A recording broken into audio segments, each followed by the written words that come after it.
Mesdames et messieurs, bienvenue dans cette nouvelle édition du premier journal télévisé de la semaine dont voici le sommaire.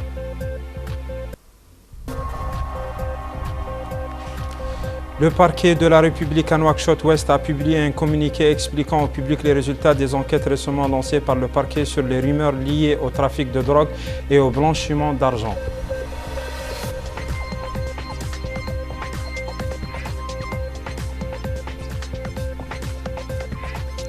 Après les précipitations abondantes du week-end sur Nouakchott, le directeur de l'Office national d'assainissement tente de rassurer et annonce dans ce journal ce qu'on pourrait qualifier de bonnes nouvelles.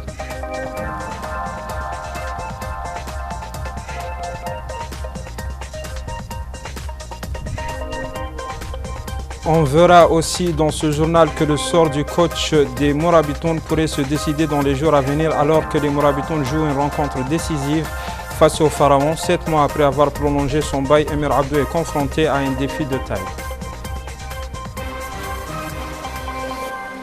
Bonsoir et ravi de vous retrouver pour partager avec vous cette édition d'information de la semaine qui débute. Le parquet de la République à Nouakchott-Ouest a publié un communiqué expliquant au public les résultats des enquêtes récemment lancées par le parquet sur les rumeurs liées au trafic de drogue et au blanchiment d'argent. Voici le texte du communiqué. Dans le cadre des enquêtes lancées par le ministère public sur les rumeurs de trafic de drogue et de blanchiment d'argent qui ont été largement diffusées et ont suscité l'inquiétude du public, le ministère public souhaite clarifier les résultats auxquels il est parvenu à l'issue des enquêtes. Dès que des nouvelles et des rumeurs d'actes illégaux ont été reçues, un comité d'enquête multisectoriel et multidisciplinaire a été formé, comprenant des membres du pouvoir judiciaire et d'autres organes de contrôle afin de garantir la transparence et l'exactitude de l'enquête.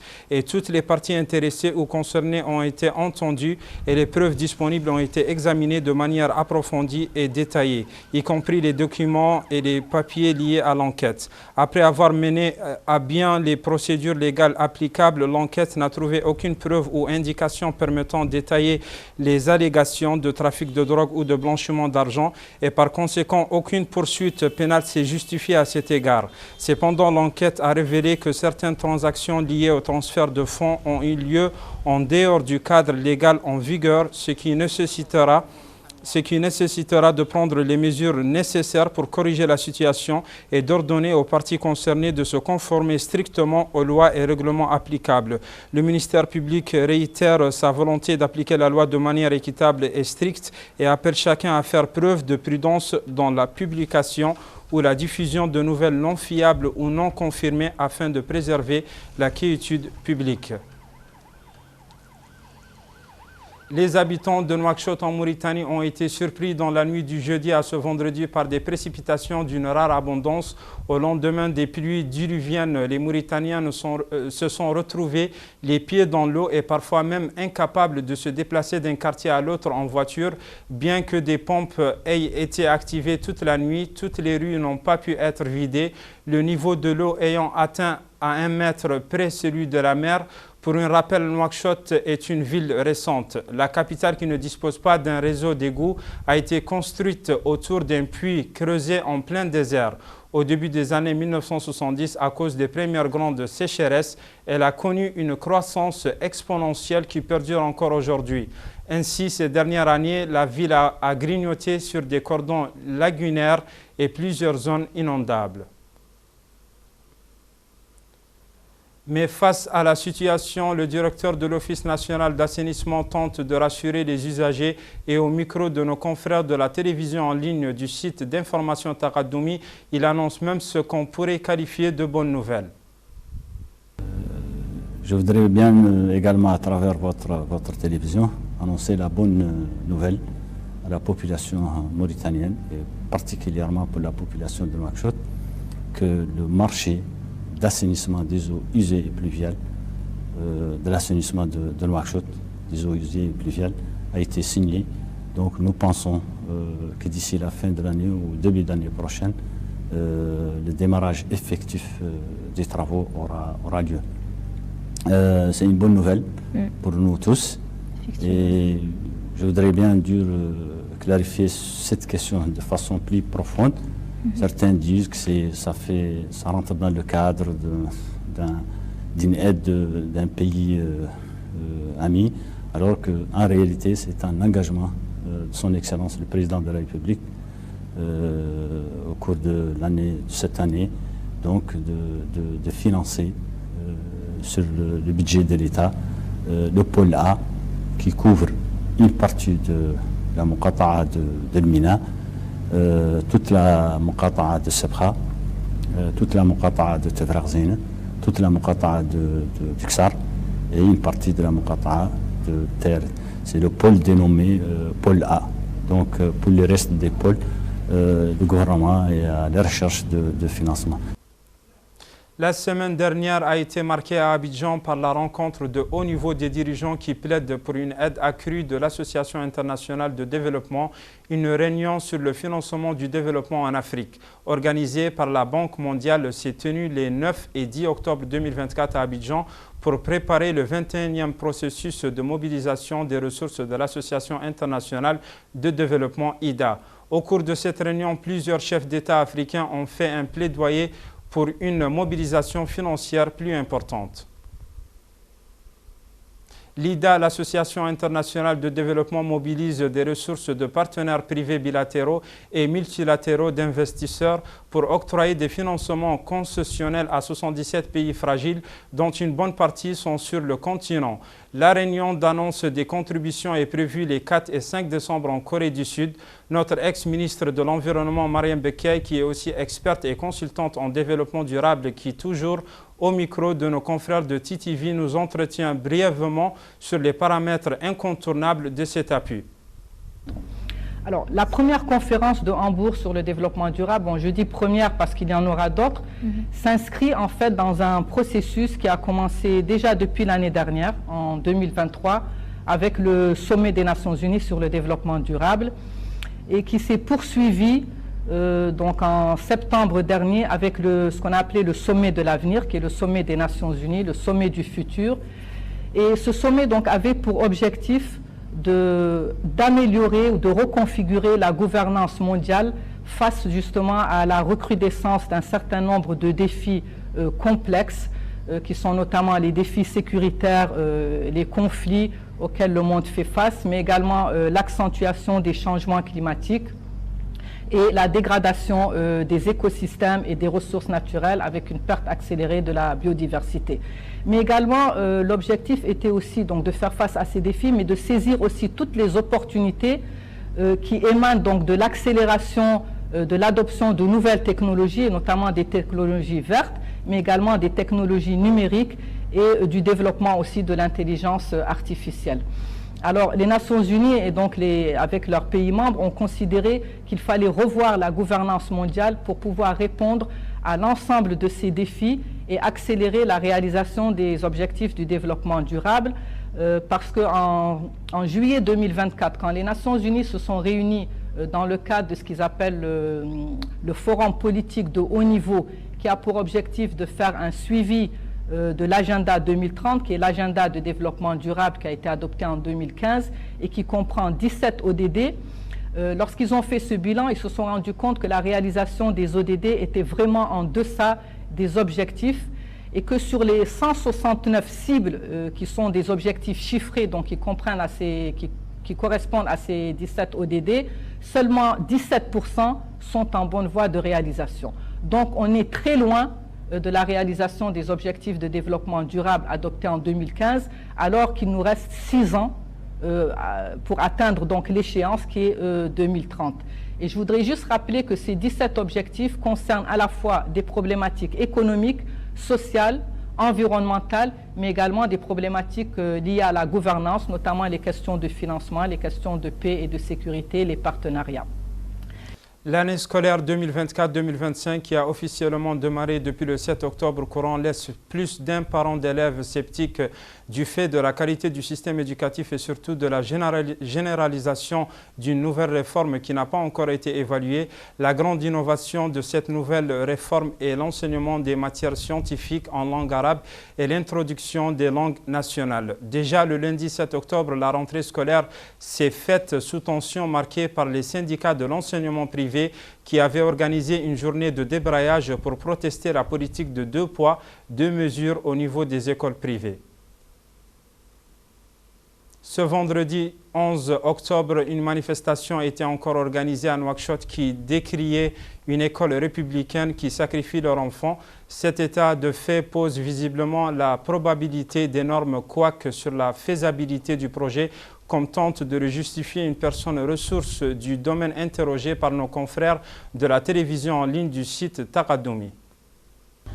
En tant que parents, en tant que citoyens, nous sommes inquiets sur l'état actuel de l'éducation de nos enfants. C'est ce qui nous préoccupe. Les écoles ont été fermées. Nos enfants sont restés dans les maisons, perdus. Ils ne savent pas ce qui se passe et ne comprennent pas. Nous, parents, nous sommes très préoccupés par leur avenir. L'éducation, c'est la base d'une nation. C'est la base pour un enfant, pour son avenir. Et c'est très important. Alors, ce qui nous préoccupe le plus, c'est que les écoles publiques, nous ne sommes pas contre l'école républicaine. Au contraire, ça devrait être une fierté pour tout citoyen. Mais malheureusement, cette loi n'a pas bien, à notre avis, elle n'a pas été bien travaillée parce que ils n'ont pas revu dans le long terme. Les infrastructures ne sont pas nécessaires. Il n'y a pas assez d'infrastructures. Il n'y a pas assez d'enseignants. Les classes sont bondées et surchargées. Nous avons des témoignages de parents d'élèves qui n'ont pas pu malheureusement inscrire leurs enfants dans les écoles publiques dû à un sureffectif, dû à une surcharge. Il y a un manque d'enseignants. Donc il y a beaucoup de travail à faire derrière cette réforme. Et nous pouvons être consultés à travers le syndicat des parents, à travers les enseignants, à travers les acteurs qui sont concernés. Nous pouvons être consultés, nous pouvons travailler ensemble sur cette réforme. Tout ce que nous voulons aujourd'hui, c'est de pouvoir offrir une éducation de qualité à nos enfants, une sécurité. C'est ce qui nous préoccupe aujourd'hui. Le Conseil de la Choura du Parti Rassemblement National pour la Réforme et le Développement Tawassul a clôturé ce dimanche soir à Nouakchott sa 2e session ordinaire qui durera 3 jours. Dans une allocution prononcée à cette occasion, le président du parti, M. Hamadi Oursid El-Mokhtar, a déclaré que les mesures formelles prises par le gouvernement pour réduire les prix des denrées alimentaires n'ont pas réussi à freiner l'escalade des prix. Il a appelé le gouvernement mauritanien à assumer ses responsabilités envers le pays et ses citoyens au lieu de l'indifférence et de la négligence qui ont caractérisé la réponse officielle aux crises actuelles. Oursid El-Mokhtar a critiqué ce qu'il a appelé la cherté de la vie représentée par la hausse spectaculaire des prix de la plupart des produits de base et de consommation. À sa suite, Mme Aïssata Niang, cadre du parti, a rappelé que le RNRD restera comme il a toujours été, soucieux de l'intérêt du pays, de sa stabilité et de sa prospérité future, en répondant positivement à tous les appels à la réforme et aux efforts visant à construire et à consolider l'état de droit et des institutions et à défendre les constantes et les symboles sacrés de la nation. Je tiens à vous remercier pour votre assiduité à assister à cette session malgré vos nombreuses occupations, les distances à parcourir et vos engagements. Félicitations et un grand merci pour tous les efforts que vous avez déployés pour participer aux activités de cette session. Votre engagement témoigne de votre volonté à remplir votre rôle de suivi des travaux de contrôle de gestion du parti, ainsi de délibérer sur les affaires publiques. Chères sœurs, chers frères, membres du Conseil de la Choura, votre honorable session se tient dans des circonstances locales, régionales et internationales exceptionnelles. Au niveau national, cette session a lieu après l'organisation des élections présidentielles du mois de juin dernier. au cours desquels le parti a obtenu des résultats considérables grâce à Allah, malgré de nombreux défis qui ont entouré le processus de candidature. Parmi ces défis, l'annonce tardive de la décision concernant la candidature n'était pas des moindres, entraînant des difficultés de la gestion des moyens matériels et logistiques nécessaires à la campagne. D'autre part, dans un entretien accordé à Sahara 24, le député de Tawassul Yahya Aboubek a déclaré que le gouvernement devrait prendre des mesures pratiques pour le dialogue, ajoutant que les dialogues qui ont été organisés par le passé ne sont malheureusement pas encourageants, ayant été entravés par le gouvernement. Le système qui gouverne le pays est un système fluctuant qui mute à chaque fois, a déclaré Ould Aboubek à propos des critiques acerbes formulées par le chef du parti Tawassul, Hamadi Ould Sidi Mokhtar, dans une interview accordée à Sahara 24. Les promesses faites par le régime qui a gouverné la Mauritanie ces dernières années n'ont jamais été tenues. Notre attachement à la stabilité du pays ne nous fait pas ignorer sa situation déplorable qui a éreinté ce peuple, a conclu le député de Tawassul. En sport, le sélectionneur de la Mauritanie, Emir Abdou, traverse une période délicate malgré une prolongation de contrat jusqu'en 2026. Le technicien comorien se retrouve aujourd'hui sur la sellette après une série de résultats décevants, notamment un revers récent face à l'Égypte 2-0 lors de la troisième journée des éliminatoires de la CAN 2025. Le sort de l'entraîneur de 52 ans pourrait se décider dans les jours à venir, alors que les Mourabitoun jouent une rencontre décisive face au Pharaon. 7 mois après avoir prolongé son bail, Emir Abdou est confronté à un défi de taille. Reportage. Admiré et même adulé pour avoir mené la Mauritanie à une performance historique lors de la CAN en Côte d'Ivoire, son mandat semble aujourd'hui vaciller. En effet, depuis cette prolongation, les résultats peinent à suivre pour preuve sur 7 matchs disputés. L'équipe n'a enregistré qu'une seule victoire et un match nul. Un bilan qui fragilise sa position et pourrait inciter la Fédération de football de Mauritanie FFRIM à envisager un changement de cap. Les premiers signes de cette spirale négative sont apparus dès mars 2024 avec une défaite de 2-0 face au Mali en amical, suivie d'un nul vierge contre le Maroc.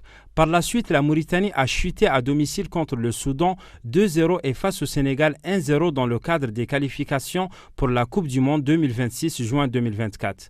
Malgré un sursaut d'orgueil en battant le Botswana 1-0 en septembre 2024 lors des éliminatoires de la CAN 2025, les défaites contre le Cap-Vert 2-0 et l'Égypte 2-0 ont accentué la pression sur Emir Abdou. Selon plusieurs sources locales, le nom d'Aliou Cissé, ancien sélectionneur du Sénégal, circule avec insistance comme potentiel successeur d'Amir Abdou. Fort de son expérience avec les Lions de la Teranga, le Sénégalais apparaît comme un candidat idéal pour redresser la barre et permettre à la Mauritanie de poursuivre sa progression sur la scène continentale. Cependant, Emir Abdou ne semble pas prêt à jeter l'éponge. Dans une récente déclaration à un confrère mauritanien, il a exprimé sa volonté de poursuivre l'aventure et de qualifier les Mourabitoun pour une 4e CAN consécutive. « Je suis heureux ici et je veux rester. Nous nous qualifierons certainement pour la CAN pour la 4e fois consécutive », a-t-il affirmé avec assurance. Cette page sportive constitue le dernier élément de ce journal, mais avant de nous séparer, voici le rappel du sommaire qui l'a composé.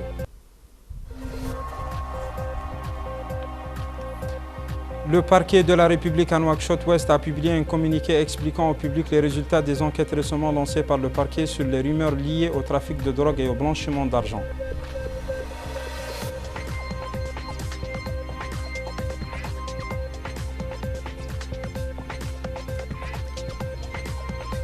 Après les précipitations abondantes du week-end sur Nouakchott, le directeur de l'Office national d'assainissement tente de rassurer et annonce dans ce journal ce qu'on pourrait qualifier de bonnes nouvelles.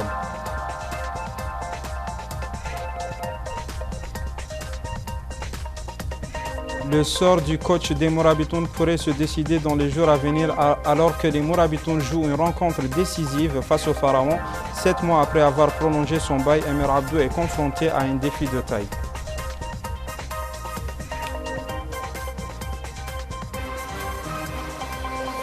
Mesdames et messieurs, ainsi se referme cette édition. Vous pouvez la revoir au cours de sa rediffusion à minuit ce soir ou la consulter sur notre page électronique dont le contact s'affiche au bas de l'écran. bon début de semaine. Quant à moi, je vous retrouve le lundi prochain avec le même plaisir.